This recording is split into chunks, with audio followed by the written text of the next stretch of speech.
Welcome to the Jai Dave Show. This is Jai Dave, and this is a very special episode of the podcast brought to you by the Life Force Academy.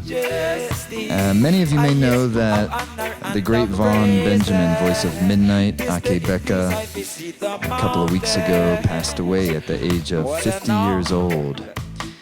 And this episode is a special celebration of Vaughn Benjamin, the great Vaughn Benjamin, who Simrit and Simrit's here with me right now at our kitchen table.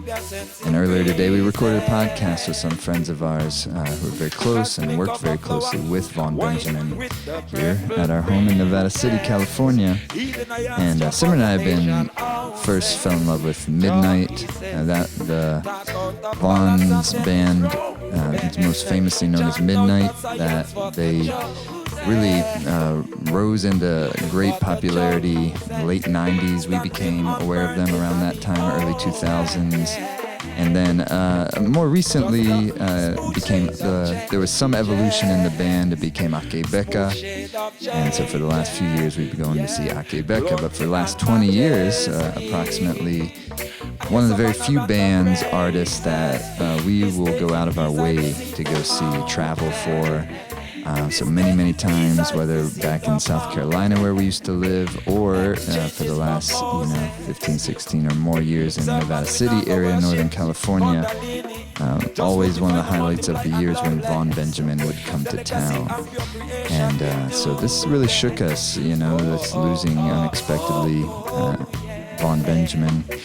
And so we want to do something, and Simrit's, she wasn't able to be here for the whole time during the podcast, but she was here for most of it, and we had our good friends over, Kenyatta, who is one half of I-Grade, who there's some of the classic Midnite albums, one of our favorites, Nemo Zion Rasta, Asini, and many others. Kenyatta's one half of I-Grade Records, and the bass player, excellent bass player. Him and Simrit have actually, they've worked together a little bit, different benefits here and there, and he's a good brother of ours. And then Ryan Ishence, he came over as well, and he also very close with Vaughn, and produced many albums with him, including the most recent Akae Beka album, Hail the King.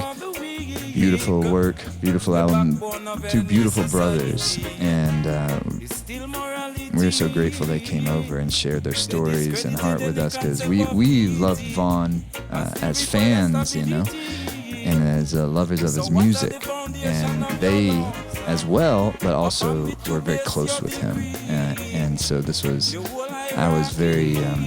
it was an honor, really. Mm-hmm. It was an honor because... for me, I felt like they really brought a transmission here today.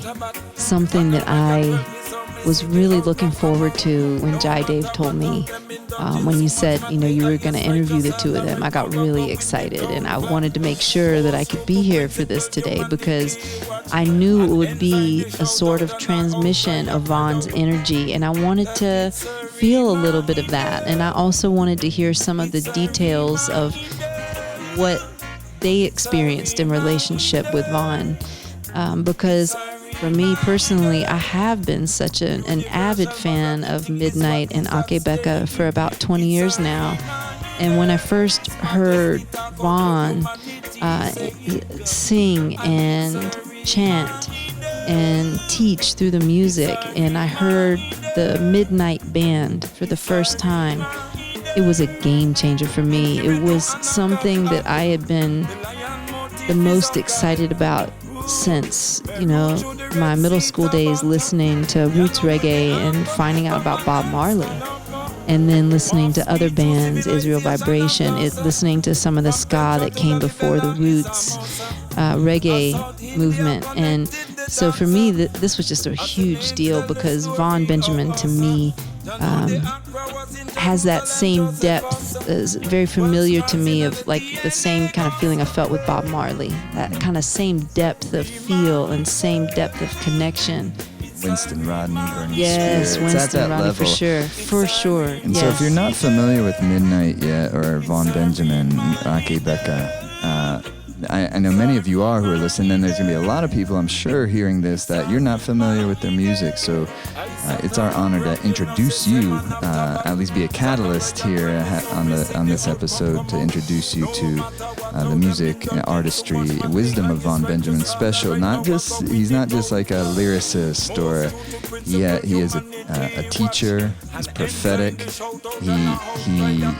He's just dope, always had great style, regal like a king, but presence, majestic, is a real special being. Otherworldly. That graced the planet. Otherworldly but grounded at the same time. Yes. Just like, so beautiful, and always an honor to be in his presence. Truly. And you could always feel that. It was visceral in the space, and everybody in the room always felt it. Undeniable. Yes. So, for those of you who are just learning who Vaughn is right now at this episode, I'd encourage you, to, if you want to check out his music, I think my senses start at the beginning. Unpolished is the album. Now, for whatever reason, first couple albums, Unpolished, Jubilees of Zion, I don't know if there are others, there may be.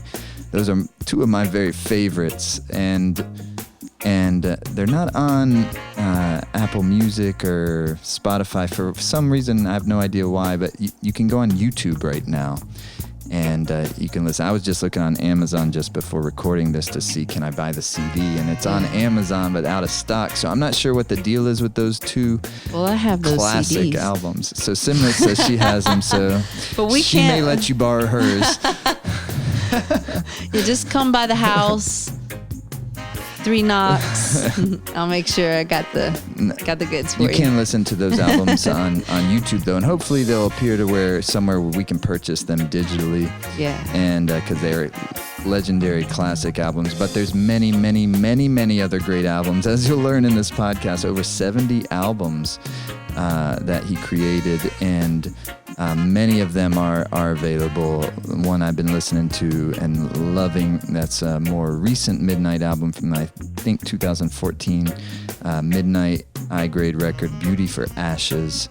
That's what you're hearing right here in the background. And so many other great ones are there. You'll hear about some of them in this podcast. I also want to mention also on the podcast is a friend of ours she's a pillar of our community, and she was out of town right now the day we were going to do this, and so we called her in from, she was in Hawaii. Her name is Sista Kat.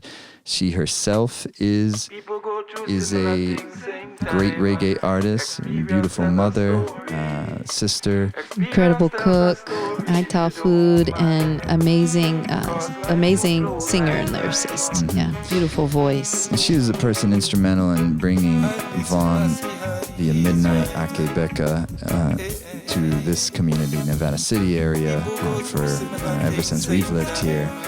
And and I know she was very close with him as well.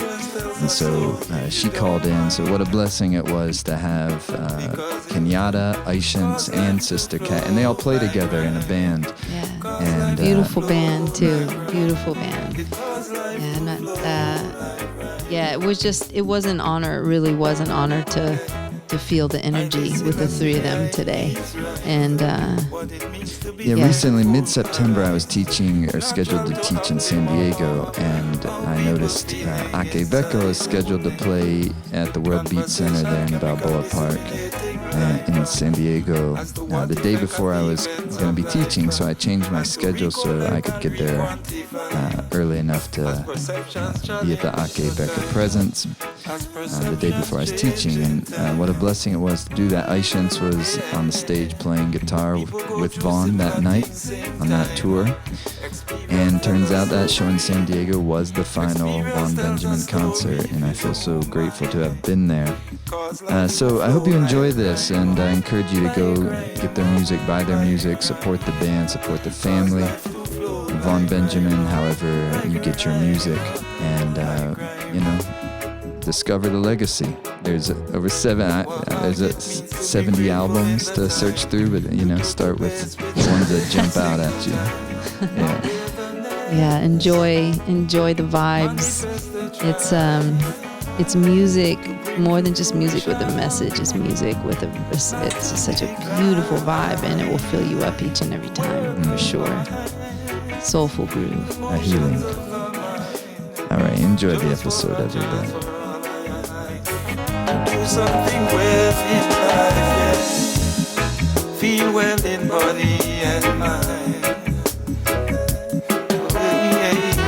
A thing of resemblance is right, because it feels like the others combine, and it have a ring out like similar to a line. It have a cadence like in a full flight. I was asking Kenyatta, what was your first encounter with Vaughn in Midnite? Encounter. Yeah. When did you first come across? When were you even first aware of him? So they did. I'm from Washington D.C. I was born and raised in Washington D.C. And they did some time in Washington D.C. in the early to mid '90s. I actually did not live in Washington D.C. at that time. I lived in New York. But when I would come home, I've heard about Midnite, and they were doing these shows at a place called the Kaffa House in D.C. And the places would get full every week. They were pretty much the only draw that was going on at that time, as I remember it. And that's how I encountered Midnite. So, like, what year is this, or approximately, like time? What era? Yeah, this would be like 94, 95. 93, 94, 95, maybe around then, that time. I've heard just stories of like that time period of Midnite in the DC area, and it felt like, sounded like, to me, it's very underground, right? Obviously. Yes. And I had a friend who was in DC at that time described it to me that he felt like he had encountered almost, but feeling like almost by accident, in his case, like something really special. Like there was something happening down there. What was the scene like in DC at that period of time? That's a broad question. As far as Washington D.C. is concerned, it has its own culture, its own indigenous culture centered around a particular kind of music that's called go-go music. So, but see, that's where I started to see like similarities come in with their performance, because go-go music was set along the same format. There's no ending to a song. You just have kind of a percussion bridge going from one song to the next. No song ever really ended. One song could go on for 20 minutes. One song could go on for 30 minutes. There was no and that's where I always thought that interaction came from.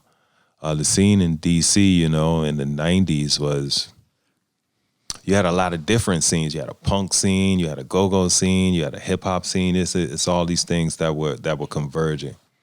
I didn't see it then. You didn't see the Midnite show? I didn't, because at that point, they were still doing a lot of covers. Oh. They were still, when I saw them, they were doing a lot of Bob Marley covers. No kidding. When I first heard Vaughn, it was actually a Marvin Gaye cover that he was singing Marvin Gaye in the Carter Barron in Washington, D.C. So, that evolution they would do a few songs at theirs, and then in retrospect, you could hear that those songs became songs later on. Huh. But at that point, I was hearing it was a lot of Bob Marley songs they were singing. Do you know, when did they form? Like, when did Midnite? I think Midnite originally formed in the late 80s, right? 89, 80, 88. Around that time. Yeah.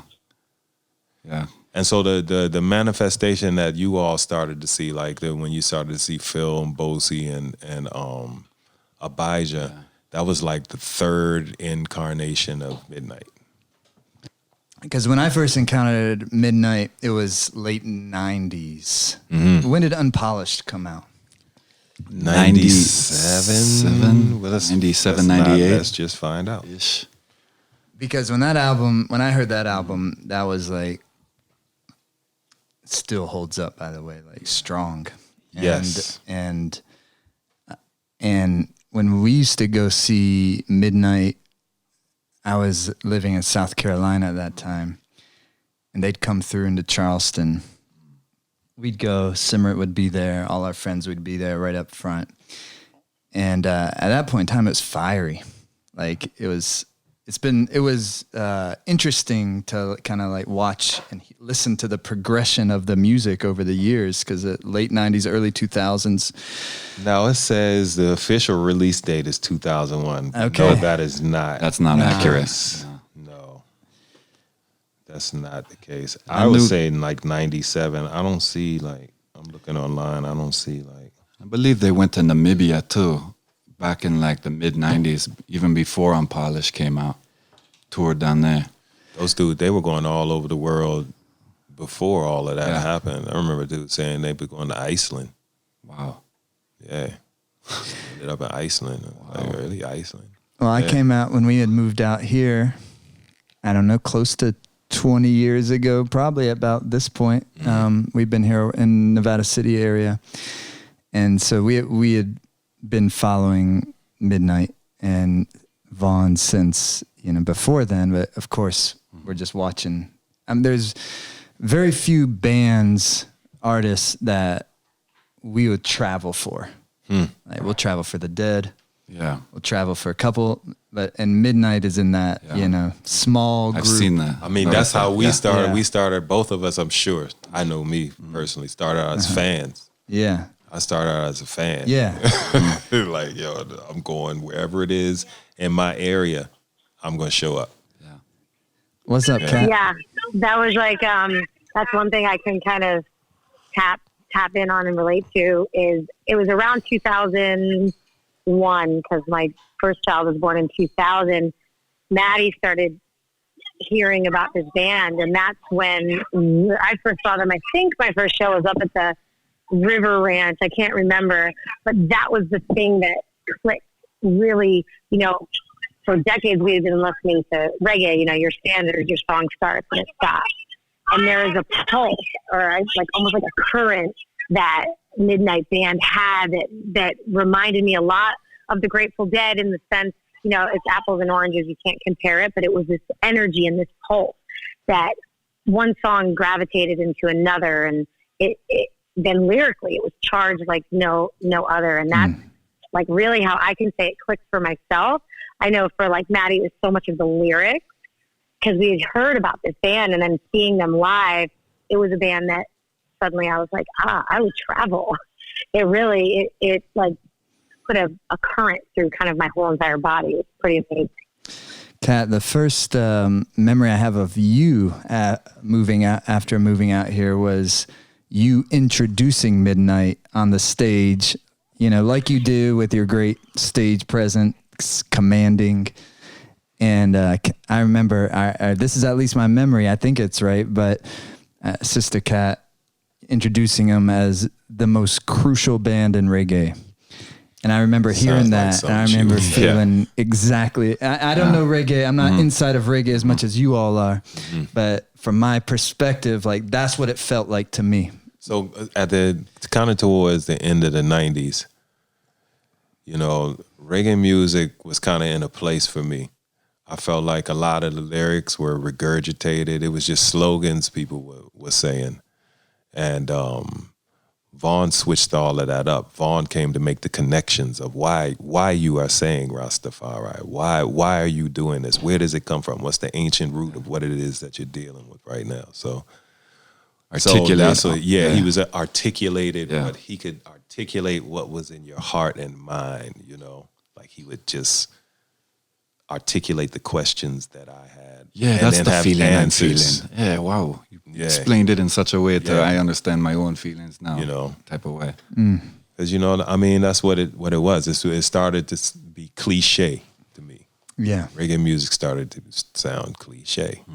Same rhythms. Everybody was saying the same thing. Everybody, that was another thing that was a driving force for me too, because a lot of people are in the rhythm game, where people will come down on rhythms that have been around for 20 and 30 years, and every generation is coming down. I get that. I dig that continuity, but we were always looking to make new music and original music, and not follow that, the rhythm script. game. Yeah. Yeah, that was actually, I think, the desire, that connection, that click. It was something new. It was something different, not standards and such. That's cool to hear. Yeah, that's real cool to hear. I remember seeing, during that time period, early 2000s, seeing Burning Spear a couple of times during that time period. Loving we won't it. include Burning Spear, what I was talking about just now. Yeah, right. No. And I was not. Okay. But I'm 100% with you in what you're saying, that with that, it's like a renaissance, that he brought. And it's cool to hear it from you all, because I now that I'm hearing it back from you, that's exactly what I was feeling. We started out as fans. Yeah. Yeah. I mean, started out and stayed fans. And what is this music? You want to say something? I just wanted to say that Come closer to this. If you I've been a fan and a devotee of roots reggae since I was in middle school. It's been my main, the main music that I used to listen to from, lots and lots of old bands from the days of ska before it turned into roots. And for me personally, Vaughn in particular, and I don't know him personally, so this is just from my perspective as a devotee of roots reggae music, and how it was a spiritual path for me. For me, he did for me what Bob Marley did. He had that depth of sound and that depth of feel, in that he had that resonance and that power that Bob had, but he expressed it differently. And he came, in my opinion, Bob came at a different time, and that will never happen again. But I feel that Vaughn had that same depth of expression and depth of connection, and I could feel that. And that was really important for me, and that's why I really loved Midnite, because it wasn't just a show. It was you know what I mean? Authenticity there. So authentic and so deep. He was so deeply connected, and but also their rhythms were so fresh, and how he came, it was like R&B and hip hop, but roots, and it wasn't just one thing, and I just really appreciated that. I just wanted to say that because I've been a roots reggae connoisseur for most of my life, and that just, to me, they were a game changer. Midnite, Vaughn, for me, but that's just my experience with it. But That's mine too. Yeah. Same, yeah. his presence, that's what, before even uttering a word, I feel fortunate, especially in retrospect. I'm very fortunate now. In May and then in September, saw Akae Beka, and May, I think it was at Lightning in a Bottle Festival. They came to, and I was teaching there. Yeah, and then they played in Grass Valley too, right? Right before after that, right? Yeah, and I missed the Grass Valley one as I was out of town, and that would always pain me when I would be out of town, and while they come through our town, and Kat, thank you for bringing them all these years, and because those are precious memories, for all of us. But we were waiting, they didn't come on at Lightning in a Bottle till it was originally scheduled 11 p.m. I think it was close to 2 before they came. Wow. And I was sitting there with some friends. I was like, how many hours of our lives have we been just hanging out waiting for, Midnite Akae Beka shows to begin? But then, and I don't know you may know more than me, maybe not. I'm interested. I don't know the rhyme and reason behind, like, you know, his rhythm, his frequency, formula, his if there's a strategy or no or whatever, his just intuition. But but when he'd walk out onto the stage, like one of my teachers used to always say, is like, if your presence doesn't work, nothing works. And to me, like, Vaughn Benjamin is an example of a being, a person, human, whose presence worked. Like, just presence. And this last time I saw what he was doing, it looked like to me he was practicing stagecraft. And I say that because when I look at that cover of Hail a King in particular, it seemed like that was what he was trying to create visually on the stage, that court, that royal court. That's what we were supposed to be looking at.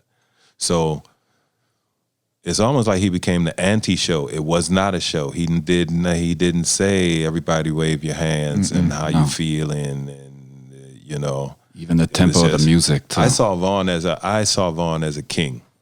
I saw Vaughn as an earthly king, kingly Likewise. character. You know, like a real king standing in front of you. So, you know, that was his court. Well said. Yeah. Yeah. And his shows generated on that pulse, like how the audience was, how they acted. It generated. He came, like you said, it was like stagecraft. He would come out and he would feel the vibration. He wouldn't start off with a banger or whatever. I mean, he'd start, however, the energy of the moment, the time, the space, the crowd lifted him to do that.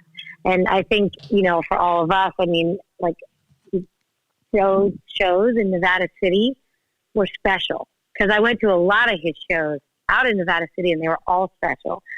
But the energy generated by the spirit he was feeling around him really lifted it up. And that's what I've always resonated with Vaughn on stage, a true king. Like you said, he wasn't like, make some noise, lift your hands up. He didn't need to. It was a really blessed thing to witness and be a part of. I've been, since he passed away, I've been going back, as sure most all of us have, watching lots of YouTube and the different kind of eras of Midnite, and appreciating really all of them. But in that kind of, you know, there's a great video of the Akae Beka, I think the first Akae Beka in Nevada City at the Miners Foundry. There's a pretty good, I don't know who did it, but there's it's good audio of the whole Akae Beka show at the Miners Foundry in Nevada City. But, you know, one thing I noticed in the kind of more recent years is, first of all, Vaughn... Weren't you there? Yeah, for sure. I remember you. Yeah. I remember that night. Vaughn always looked good. He always looked like he had great style. But then in those latter years, it like became very kingly, always kingly, but then even more like regal. Like he come out with like capes and just like, that's what's up. No ragtag type of people. Dude. Yeah. No ragamuffin, you know. We come and we have dignity and hold ourselves up, you know, like His Majesty. Never came out in no sneakers and ragtag clothes, you know. So uphold that principle, integrity. What was he like as a person? Man was funny. Funny, huh? Yes. Great sense of humor. Yeah. That's what I loved about Vaughn. Yeah. Just crack jokes Yeah. a lot. All day. Laugh. So Ryan, how did you begin, how did you meet him? Well, early 2000s, you know, like, been going to shows, and he started sighting us from the front. And after a few shows, man would hail up before the show. Man would come up and hail up. Yeah, Vaughn, nice to meet you, blah, blah, blah. And go about our thing. He'd sight us up during the show. Well, one time after the show, you know, he saw us and like, come backstage, you know. Came backstage, set a chair right there, and we started talking and vibing and introducing ourselves and having conversation. And it came out that, you know, what do you deal with, Ryan? Yeah, well, I do music and blah, blah, blah. And right there, it sparked, you know. Yeah, let's do work. Yeah. So from that point, it took maybe 3-4 years to ever manifest into our first recording, Let's Go Round, back in 2006. You produce that? Yeah, Let's Go Round. Let's Go Round. Yeah, the album there. He skipped over a lot in there. Yeah, there was a lot. Yeah, there was a lot. He skipped. But How'd some you of all end up in St. Croix? That's why I met you.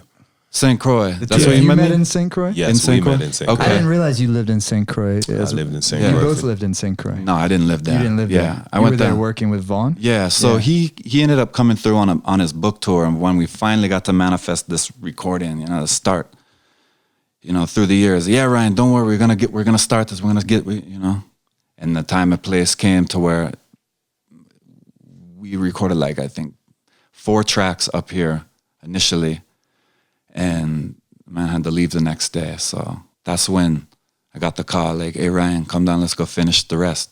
That's when I came down to St. Croix, I think August 2006-ish, and met Yatta. That's down when there. I met him. Yeah. You met in St. Croix? Yes. Oh, so I just assumed, because I knew you were from D.C., I knew Midnite had a history in D.C., right? Yes. Yeah, they kind of, I assumed that's where you met him, but no. Yeah, no, that's Yeah. where I met Ryan Right. in I see. St. Croix. I met Vaughn in D.C. Oh, you did meet Vaughn in D.C.? Yeah, in the 90s. In the 90s? Yes. And that's where he's doing Bob 90s. Marley stuff. Yeah, That's exactly. why it's hard to even early. imagine that. I know. Yeah. There's videos out young. there. There are Yeah, videos. there's videos, yeah. Yeah, but yo, it would be the same way you get Midnite for 3 or 4 hours, you were getting Bob Marley for 3 or 4 hours. I would take that 100%. Yeah. You would get it for 3 or 4 hours. Yeah. Yeah. I'd like to hear all of your perspectives. I mean, in it, maybe there's insight now today as we sit here. I couldn't keep up with all the Midnite albums. I couldn't either. Yeah, I don't know of any band, couldn't either. any artist that was as prolific. Very good word, yeah. Every time I'd go see them, I'd realize, since the last time I've seen them, there's 8 new albums. Yeah. For a year type thing, right? What was going on? What is that? How did he work?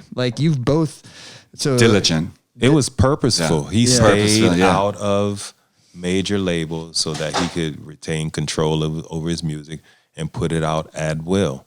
So he never, he was offered major signings that he didn't accept. Yeah. And he decided to, be independent and put it out. Major labels aren't going to let you put out 73 albums in your lifetime. That's not, they're going to market those commercially. Who could put 73 albums out? That's what my question is. Even if a major label would. I mean, maybe Prince, maybe Prince. That's right. maybe Stevie Wonder. Right. But that's kind of like the but caliber that's where you we're gotta talking go. about. Yeah, that's where you gotta go. I've never seen anyone with that work ethic, to where any free time that man had, he was like, it's time to do something. I can't just sit here idly and let time go by before the next show or the next tour. Record. And that's why today there's 70 some odd albums and so many more that are, Didn't waste no time. yeah. Once you Still to got it, come. Still to come. record. He was on a lyrical mission too. That's, something that I really, really saw and respect as a lyricist myself. It's wow, 73 albums, and that's nothing to what, and a book. I mean, he lyrically, the man was, it was something of the mystics, I mean, lyrically what would come out of him. I mean, now I listen to songs and it's a new teaching, it's a new lesson every time. Yeah. But in that, in that period where he's, and the other thing I really cite about Vaughn is this loyalty vibration. Yeah, Ryan, Maddie, all these brethren were front row. He didn't know them at all. And then, he was on a mission to promote people and ones doing the good work, because that's what he was doing in the process. So I really always cited this about him. It was never about him. Those lyrics that were coming out, and he would, vibe with our friends in New Mexico, and this, putting them on rhythms, Ryan's rhythms, his lyrics over them, because of that mission to really promote. It's like Kenyatta said, to stay out of the big labels. Why? To really bring sight and to bring vision to all the ones around that were doing that good work. And those good works were those shows him coming out and playing the music and all of us coming and supporting. That was a huge thing. And that's really too what I resonate when he took some time off and came back as Akae Beka, the powers of our town that showed up in support, because it's a struggle. It's a struggle to change I wouldn't say change your identity, but come forward again with something new. And he had the power and the vision and just that lyrical geniusness to do that. And that's how I think of his music as a being really putting out a lyrical mission. And, even we did the spoken word tour, and we did 3 shows. I think it was Grass Valley, Squaw Valley, Nevada City, Squaw Valley. Yeah. Yeah. And and maybe Reno. And they were powers. I mean, to just sit and listen to that, to Vaughn speak and read it. It was heavy. And the people that supported, yeah. Yeah, sometimes after the show, man would talk longer than they were allotted time to play. Longer than the show. Yeah, longer than the show. Just the session backstage. Backstage. Yeah. Yeah. What's that like? What was that like? Just vibes and reasonings and just, yeah. It will be Vaughn teaching. Yeah. Vaughn, that's what I was going to ask. It would be Vaughn teaching. Yeah, that's the counsel. That was one thing that was truly special about Nevada City shows, was that after the show, it was Vaughn's teachings, but it was like that of a family reunion. Brethren and sister would come back, and I mean, it's kind of like, Kenyatta was saying, stagecraft. He would just have the floor, and I'd be cleaning up, so I'd be getting bits and pieces, but just to see that, the presence and what he was putting out there that people were feeding on.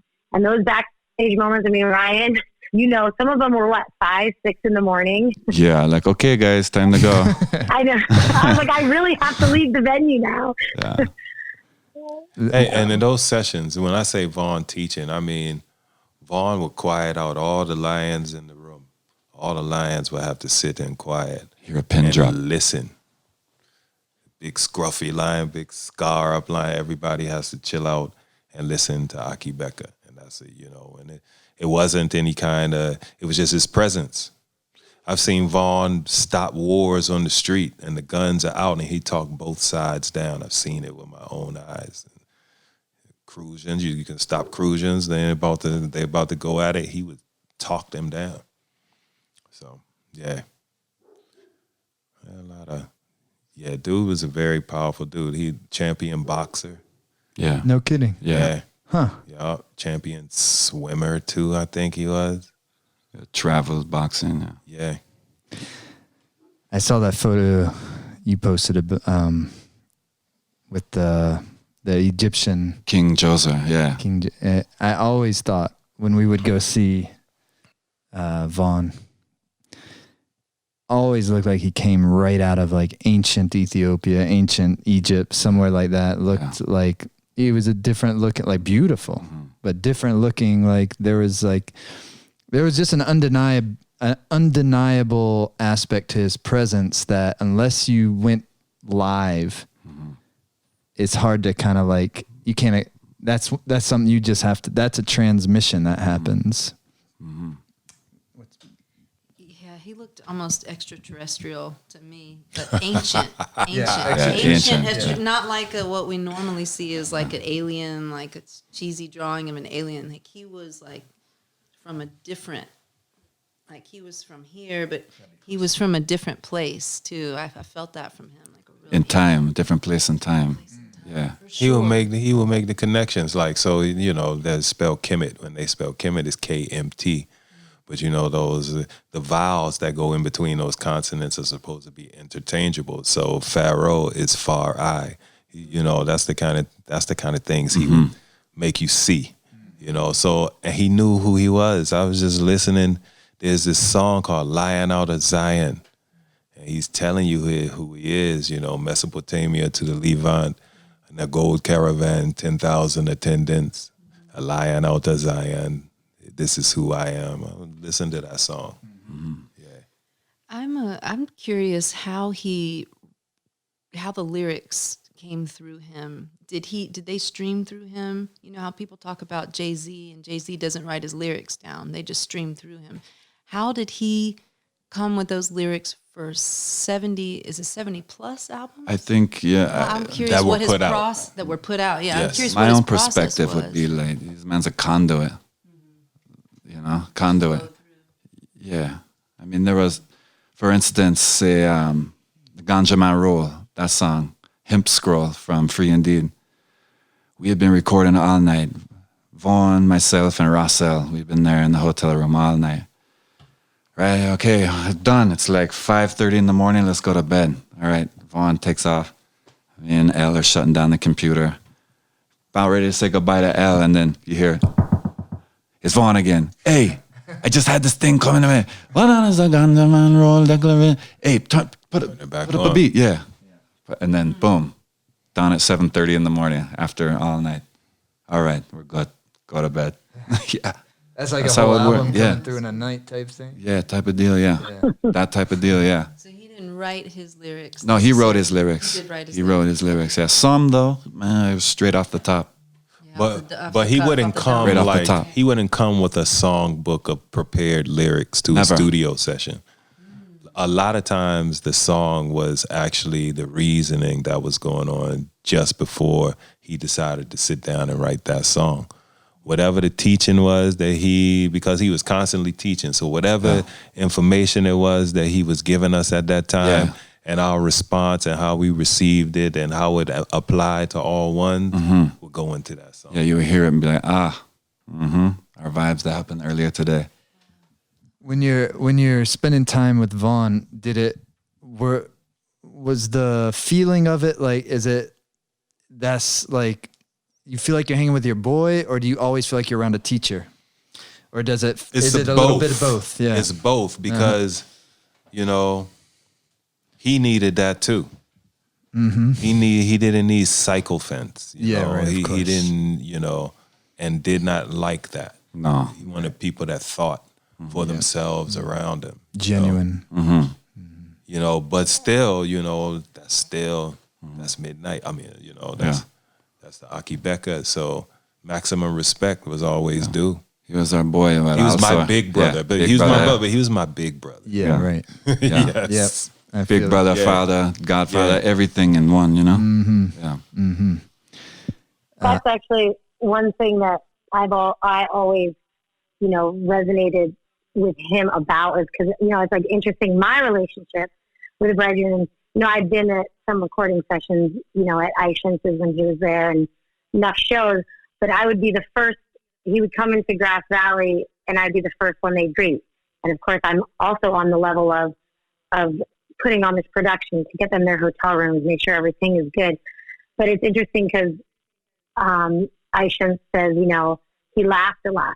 So when I would come to the side of the van after they drove anywhere from 3 to 10 hours to get here, I, you know, would hail up, give respect, and then sit and reason with him for a minute, talk about the shows, talk about the people. And it was like talking to my big brother. And that's one thing he always said. He said, Sista Kat, you come with you. And that's what I like. You know, it wasn't me feeling any way or like, kind of like Kenyatta said, like he needed that you're hanging with your boy too. I mean, not to say that he was my boy, but we had a very real and genuine interaction. And I always respected that. And then, you know, when I would come into the van, it would be jokes, cracking jokes with the other brethren around him. And it was this thing that always, when I would be around him and when I would greet him, welcome him to Nevada City, Grass Valley, it was that just genuine, you know, big brother. And enough times I'd have to take the microphone out of this man's hand. I mean, there's nothing that I ever wanted to do than take the microphone out of his hand. So curfew's up. Venue's telling me it's over. Show's over, Kat. And it would be like, he would put his arm around me or I'd put my arm around him. Big brother, just saying, hey, you know the rules. And he's not a man of rules. And so it was a mystical vibe in that of regularity too, standing next to this kingly character, you know, of this king, but also a true, real human beings that we could relate to. I really honor that I was able to have those times. For sure. So musically, like, what's it when you're producing a Midnite Akae Beka album? Like, what is that process like? Like, I mean, we heard a little bit about it, but like, well, there's a couple ways to go about it. You know, sometimes we would come and I would have rhythms just already for him to go through. I'd flip through them. This one, boom, give me the pad and paper and write, boom. Or another time where musicians would be in the studio and he would start off. Most of the time, every time was bass line here, boom, boom, boom, boom, boom, and then he's given the bass line. Bass line, yeah, giving the bass line to the bass player. So like, you play on a Cine album? I do. So like, all right, let me just. Where he's like, pull it up. So like, how does this happen? Hold on. All right, here we go. That is actually Tippy pre-production. That is not live bass there. Oh, really? Nope. All right. See, listen to the drum track. Actually, no, the drum track, it started off as pre-production. But then I think that's Phil playing drums over top of it. Phil Merchant. Yeah, you can't find credits on like who's doing what. Is this Rasta here? No, this is a Cine. This is Tippy. every Tippy and every I grade album you playing bass? I'm not on. So I play on every I grade album up to Rule the Time. Joyful Noise is the compilation. Yeah. And but then I play on a lot of his album. I play on a lot of higher bound ones. I played on some from Rasta. Limousine. But Limousine is that was our first album. So usually, man, let's start with the bass line. Everyone else will be quiet. Don't make a peep till we get the bass line done. Okay, now drummy, come with whatever drum beat the man's telling him to play. Oh, he's dictating that to that level? Yeah, when he's producing, yeah. So, as he said, is two ways to get there. Because once you work with Vaughn, like he told me early on, he trained me as a bass player. Don't make the bass lines too pretty. Give them a drop off. Give them some space to breathe. Don't clutter it up. Is he a musician himself? Is he playing instruments? Yes. Talented. Originally, he was a drummer, but that makes he could sense. play guitar, like a piano, everything. Anything, yeah. He could have taken all of the instruments from us and played everything himself. He's like D'Angelo. Yeah. There's some things, he wasn't a specialist in some things. Right. So some things, but a lot of what we were doing, I think he could have done it himself. Yeah. So many good songs, man. Like, But so, like he said, sometimes, so so this was our first work with him, right? Limousine. Yes. That's a I grade, right? Yeah. And some of those albums, that's a Vaughn bass line. These are just timeless That's a Vaughn classics. bass line, Yes, right? Timeless yeah. classics. Chill, like goosebumps. These are gonna. I play bass these on Swing and the are gonna be Slide, but bumped that is 100 not a years Vaughn from bass now. line. Yes, That's my yeah. bass line. I love that bass. Yeah. And see, and then Vaughn is with this album, when Vaughn is the one that brought Desiree to us. And so right as we were making Limousine, we were also making Fire. So What do you remember about what year did Limousine? man, I never remember what happened track by track. What's that? I remember what happened track really? by track on that album. So what time period is this Limousine? This is Early a 2000s? 99, 2000. This came out in 2001. We went to a Midnite concert. One of the more memorable ones I remember before moving out here in Charleston, South Carolina. This time period, I believe, around the time because this album Desiree had was definitely there with come out, and so Midnite, and then Desiree, she's dressed like a warrior queen goddess, and Militant. and it was fiery back then, though, and like I was curious about that because in those earlier days, they were bringing fire musically, and the tempos were much faster. More recently, the tempo is very chill, and you have any sense Just of like like us. what? That's just what's that? Yeah, I mean, that's I've gotten more chill. Yeah, right. I've gotten Just older. growth, evolution. Yeah, right. Yeah. But I know he was Yeah. aware of the tempo and starting off, like coming up, and not leaving the people. Good night on a high tune, he would bring it down. On Nemo Zion Rasta, there's a song that says the tune can't be tougher than the times. What song? Okay, the tune can't be tougher than the times, right?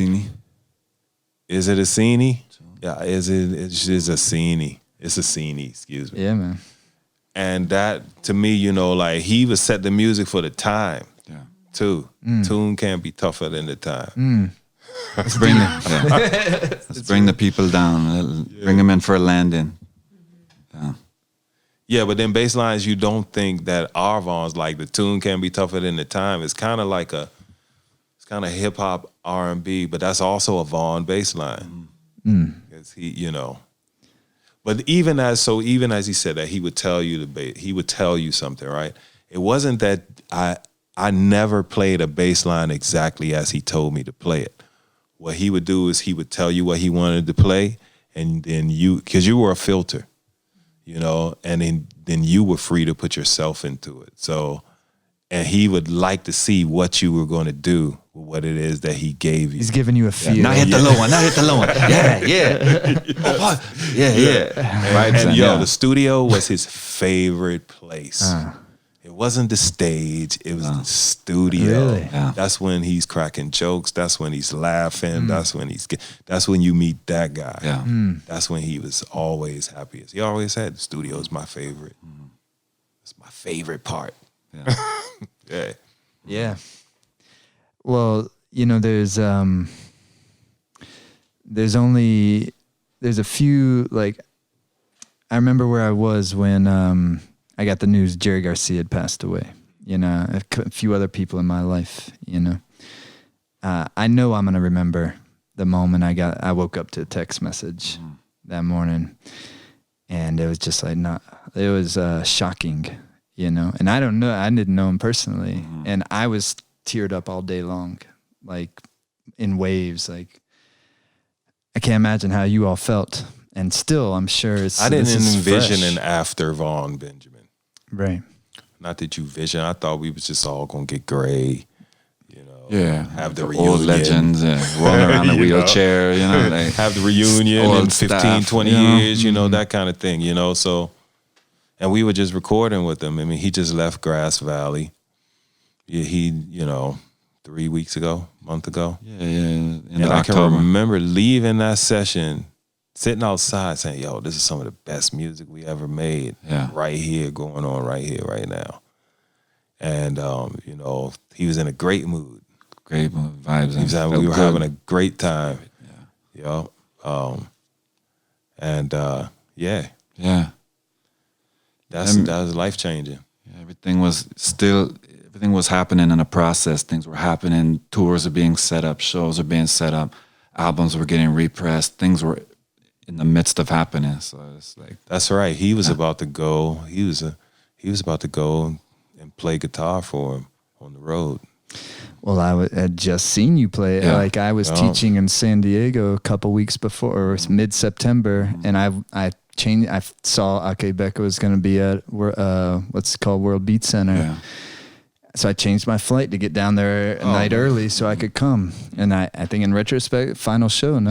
Yeah, final show. That was the last one we played. I feel so blessed to have been there. Particularly, I don't know I don't know her name, the founder of that World Beat. Makeda. Yeah. I loved her. Yeah, and she's great. The way she taught us before the show, introduced them, but then after as you all were closing, and she came on to kind of instigate the encore.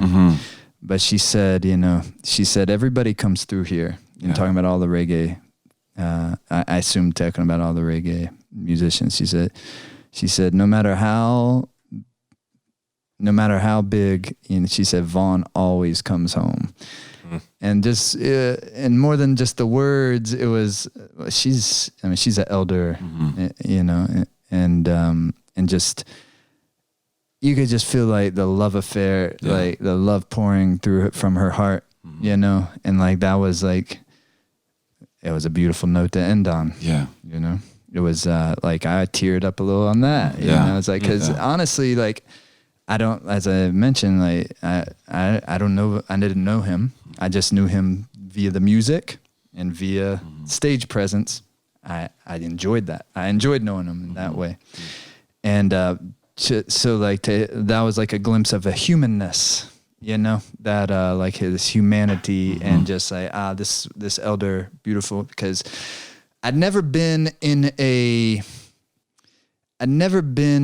in Vaughn's presence at the same time where there was someone else, because he was a youth to her. Yeah. So I had never been in a room where there was someone else that was like his elder, but also she clearly, respected, had a huge, huge love for him.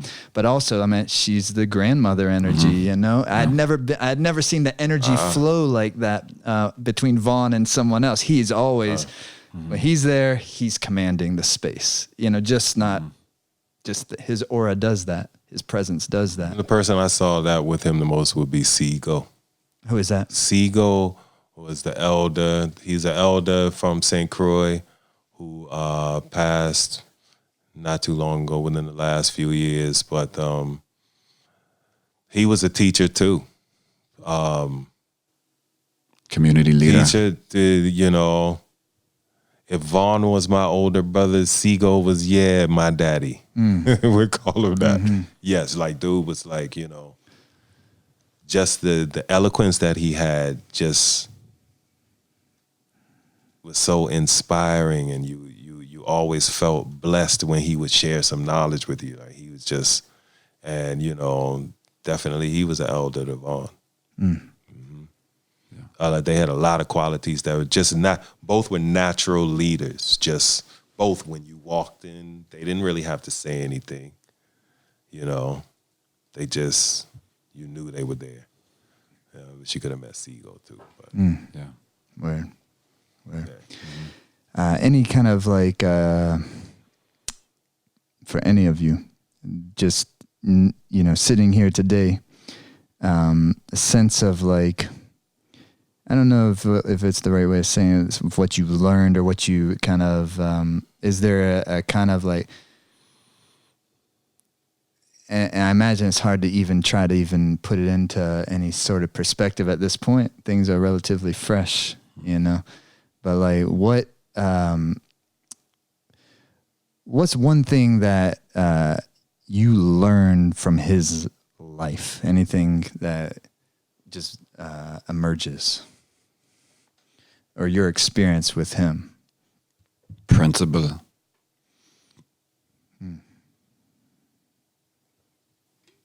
Grace. For me, it was grace. And Kat, I almost I forgot you were there for a second. You've been so quiet. I know, I'm here. I've been doing a lot of talking. That's what it is. I talk too much. Sorry. No.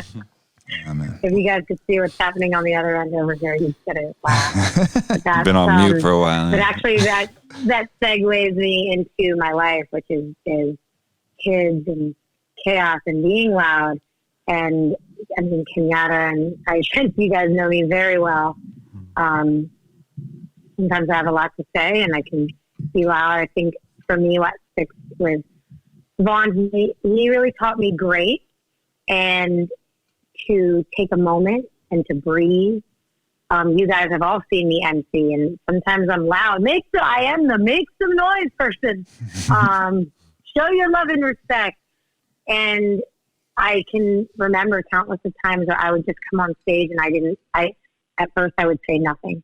I would just watch the crowd, and that was an energy that he really he showed me and really put forth to me that it was necessary. And that for me resonates the most because I am a talker and I am, and sometimes it's good for me to be still. So that's something I really, as as a king and as a big brother, I really resonate that with him. And, for me, just to say some words, because I am going to have to go tonight, I really feel that I was blessed with the gift to bring this music. I mean, the music was coming. I didn't bring the music. I should rephrase that. To the area. But I was gifted. Yeah, to the area. I was really gifted. Maddie was so lyrically into Vaughn's lyrics. At morning, noon, and night, we had Midnite playing in our home. It actually guided us a lot through times in our marriage and other things, friendships. And for me, I remember the first show in Nevada City I went to was at the Miners Foundry. The stage was facing the other way, and that was Renegade, Robbie. And Kati, yeah. Renegade Productions, and he was bringing Midnite there to Sacramento, to Reno, to Tahoe. And at that point, I moved to Grass Valley, and I wanted to promote reggae music. And you all know at that time we were doing shows at Cooper's. And I sat down with Robbie, and he said, "You are a fit to bring this band to your town and make this happen." Because promoters on shows that fill the house, they're not just handing those over to other promoters in a sense, because, a lot of times that's your bread and butter. And it never, ever was a money thing. But that gift that I had to say, okay, now I have the ability to reason with Preston and bring Midnite and Akae Beka to our town was just something I'll never forget, because the closeness of being close to Vaughn and in his presence is something that, 90% of people go and see him live, or maybe they never even got to. And I got to share a stage, the one show that was the biggest honor of my musical lifetime really was, Ishence, you remember this, was at the Haven. And it was when the stage was actually where the bar is now. It wasn't even a venue. And he played until 5 a.m. Yeah. He called. Oh, and the fire marshal had to come. Was that night or a different Yep. one? Yeah, that night. Yeah. It was that night. It was the fire marshal night, because we didn't have a curfew back then. And he called myself up. I got to sing with the Midnite band backing me. Ishence, he called you up, Maddie, and Dre Z. And it was a very, it was a special thing. And I guess, to circle forward to the question originally asked, like, what did he, for myself, he brought me together with he taught me grace, and he opened this gateway of musicians and really, when it comes down to it, friends. I mean, right here, right now, Kenyatta. I brought, the first time I met Kenyatta was I-Grade. And that was Bamboo. I think it was I-Grade Bamboo State. I don't know what it was. But it was at the fairgrounds where I met you, Kenyatta. I don't know if you remember. Yup, you guys did a show. It was an I-Grade with Army and Nayora and Abjai and Ancient King. Yeah. And so, this was a gateway into music and friends that turned family. And, I really honor Vaughn for that, teaching me music, grace, humility, all those things that just came in his presence. And some of the friends I have today was channeled through that music. And so I really feel that, and I give so much thanks. And even for Ishence and I, it's a heavy and it's a big journey, because Ishence and I, we started playing music when I call us little children. Ishence, we were 23, 24? Yeah, something like that, 22, 23, Yeah, and Ishence was coming with this music that just was amazing. He produced my album, and some of the rhythms on my album, Vaughn's on Let's Go Round. And it really shaped us, I feel. I don't know, Ishence, if you feel this way. It shaped us as... I feel that, we shape. To be, conscious, graceful human beings. And so, if those are my last, things said on this podcast, it's really that. It's a grace and a pulse and a vibration that will actually not just live with me, but it's passing on to my children. Elijah just wrote a song. He's got Vaughn in that song. He hails up Vaughn in that song, I should say. So it's going to be a generational impact that he touched me and my family in ways that almost words can't do it justice. So I give thanks. Yes, Is there now that we don't? This is the catalog now. You know what I'm saying? There's no more albums, at least in this form, coming. No, there's albums coming. There's albums coming. Yeah. That have not been released, is what you're saying. There's lots of albums That's great. coming. Because I still have a lot of catching up to do with what's that like. I got it pulled up right here. I'd never listened to Beauty for Ashes, man. And I'm listening to this as like, this is as good as any of the other albums I've, that are there. And I'm really like in the last few weeks, just diving in deeper into Hail the King. Which one is Beauty for Ashes? Is that the one that has Batch on it too? Beauty for Ashes has man, I got so many that I love on here. Here's my favorite, or I can't say my favorite at the moment from Beauty. Well, you're looking. That's still Nemo Zion's list there. This is all Nemo Zion. Yeah, that's Nemo Zion. Hold on one second. Yeah. Here's my playlist. There you go. All right, hold on. This one, Weather the Storm. Mm-hmm. That's the one that Batch is on. Yeah, exactly. Yeah. No. Heaters. Yes, this is the one Batch is on. This is my favorite from that album too.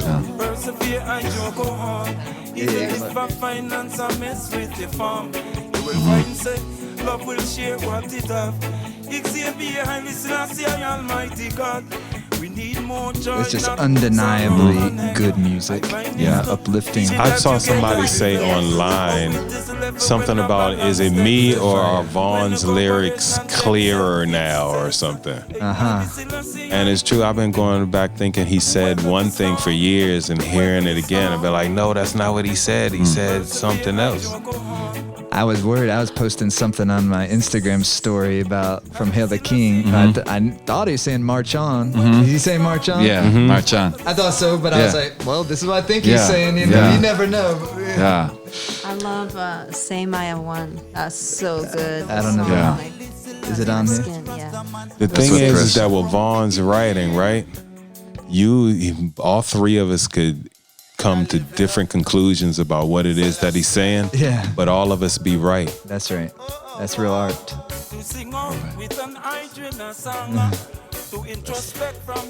Yeah. So, any of what are some? Do you maybe favorite's too strong, but a favorite Midnite album or Akae Beka, other than maybe ones you've produced yourself? Yeah, wow. Ones that I really love are Asini, Jubilees of Zion. That's my fave.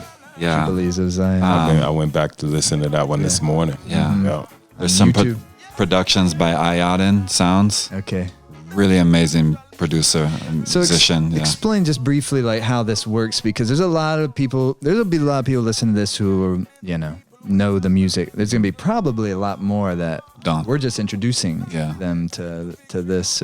So how does that, like, so Midnite I Grade or Akae Beka Higher Bound Productions, how does that work? Okay, so I think we I Grade, myself and Tippy, we started I Grade in 2001.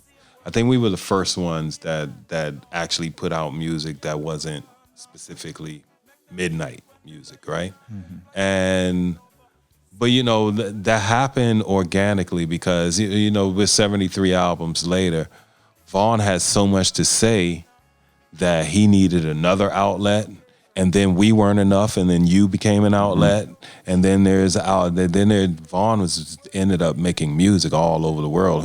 We don't know how much music is out there, because Vaughn, once he would make that connection, and once you became family, he's dropping music. And when we come through, it's music. That was the highlight of my year. When Vaughn would come through, and we'd make some more music. Yeah. It was always the highlight, one of the highlights of our year when he'd just come and we go watch him. Yeah. Yeah. Some of these sessions would be set up for a month, 2 months. Like, hey, we just got the new tour schedule. We're going to be coming through Grass Valley. We got a day off afterwards. We're going to do some music and blah, blah, blah. perfect. You know, looking forward to getting everything dialed and set. Yeah. You know, See, those true. first albums, though, are in a time where that current really, it was there, but it hadn't really started yet. So we were recording in abandoned houses, and we were getting chased out of places. No way. Yeah, like Asini. Asini. This is in the DC area? No, this is St. Croix. St. Croix.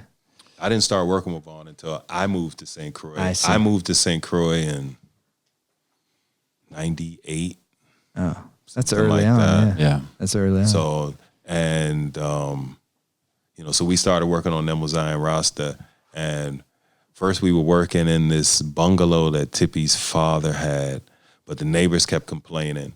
That's an all-time great album, man. That you Nemo held. Zion? Yeah, that's an that's an all-time great album. It'll always be that way.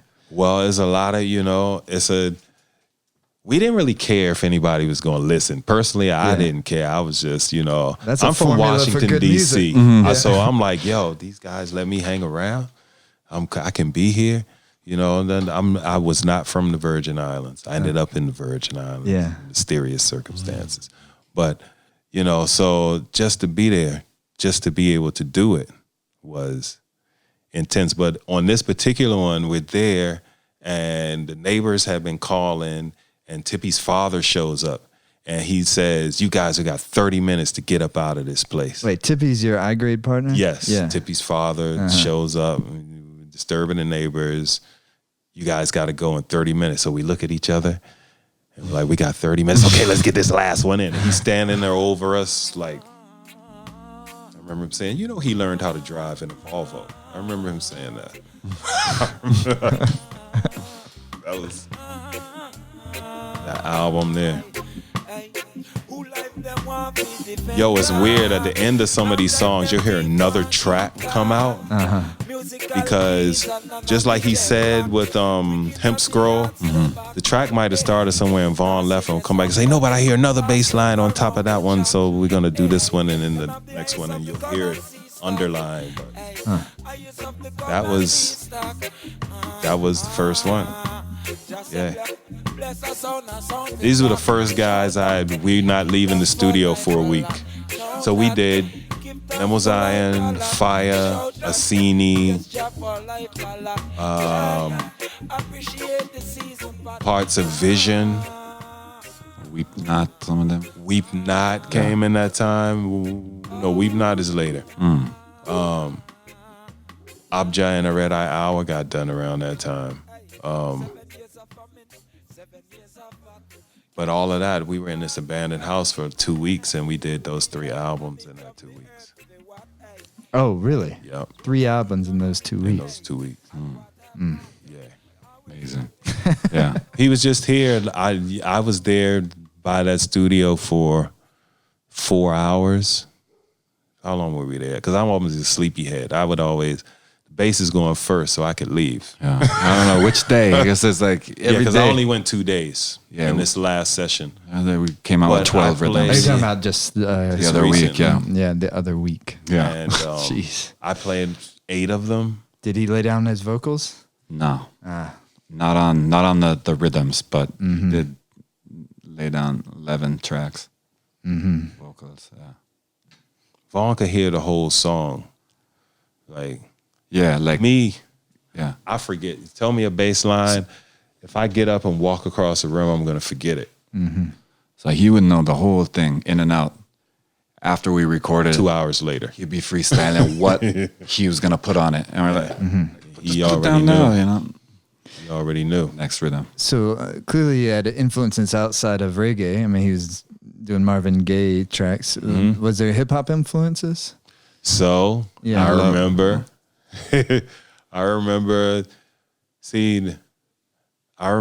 seeing Vaughn, and I don't remember the club it was in New York. And he was the best dancer in this hip hop club. No way. Yeah, I believe it. He was the best dancer there. Yeah. Yeah. Knew his way around Like hip hop B-boy artists. stuff? B-boy style. He was the best dancer in the best B-boy dancer in the spot. All right. I can see that. Surrounded by people watching him do his thing. Yeah. He's he like, would bust moves every now and then, and I would laugh. Yeah. Like, oh, I know him. He just, I want to see if I can still do it. Yeah. But Dude would have been dope at whatever he that's what chose. I was just saying. He's like a, Yes. Michael Jordan type figure. Yes. He's really. gonna whatever it is. Yeah. He's gonna Excel. You just gotta give him Yeah. his props. Dude was just like talented, Wow, man. blessed. Well, love to his family. I know he has kids. And wow, what a legacy. Yeah. I think we are only just starting to understand the legacy. It's a different perspective to be in the midst of the time, looking at it Yeah.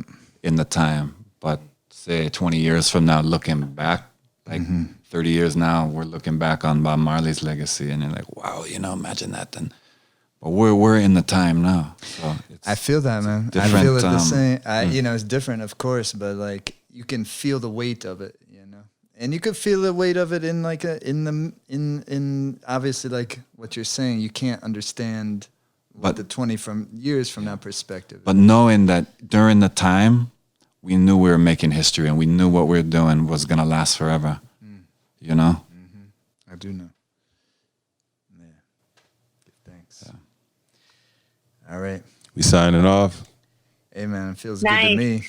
Yeah. Rastafari, bless. Travel safe. Hey, so now, so he was not only that, he was the catalyst for a lot of things too. Because I play music with Ryan here, Ishence here. We play for Kat, which we've got to name that band Kat. I'm calling it out right now. It's got to get named. We do, because it's getting corny. We need a name. Not the band. We do. We need a name. Y'all are special. But yeah, we need a name. So, I met him through Vaughn. I ended up in California through Kat, honestly, bringing grade. So when, because Vaughn, once they heard Vaughn passed us on too. So he opened doors Met for so other many artists. Met Jordan, Vaughn, and met. We're all sitting here and doing this. it's this worldwide village now. Yeah. So, He knew what he I was like doing. that worldwide village. all right. Yes, Travel safe, Kat. All right. Well, give thanks, you guys. I'm really grateful to be a part, and lots of love every time. yes, Kat. All right. All right, Kat. All right, fellas. Yes, Jay. All righty. Cool. Let's go. Thank you.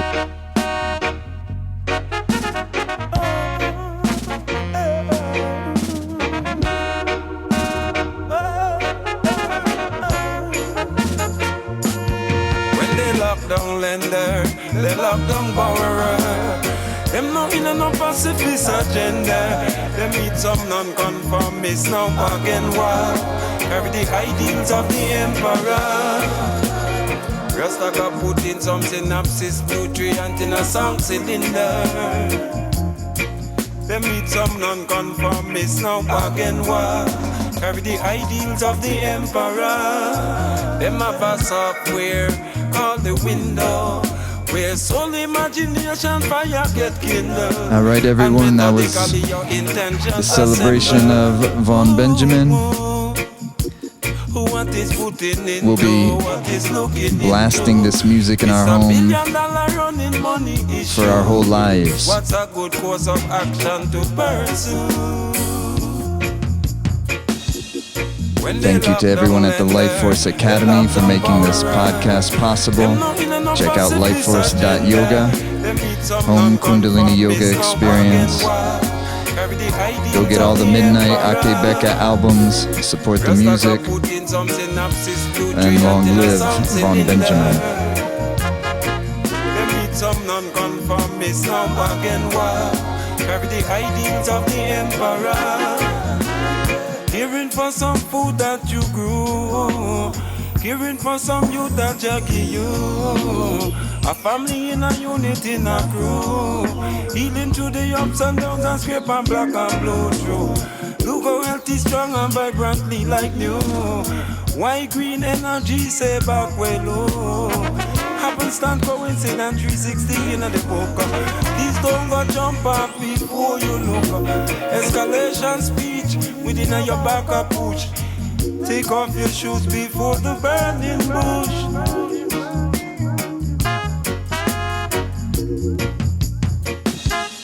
When they lock down lender, they lock down borrower. Them not in a no pacifist agenda. They meet some non-conformists, now bargain war. Carry the ideals of the emperor. Rasta Kat put in some synapses, nutrient in a sound cylinder. They meet some non-conformists, now bargain war. Carry the ideals of the emperor. Was Moses on holy ground, the brook of wisdom from Haile Selassie, it took to shook. Rasta and work and see, say Queen Senuka. What shape the polarity in the word, the root. Once you're moving on a mentally aware commuter, every I'm in again to reflect upon the Lord of truth. Yeah. When they lock down lender, they lock down borrower. Them not in a no pacifist agenda. They meet some non-conformists, now bargain war. Carry the ideals of the emperor.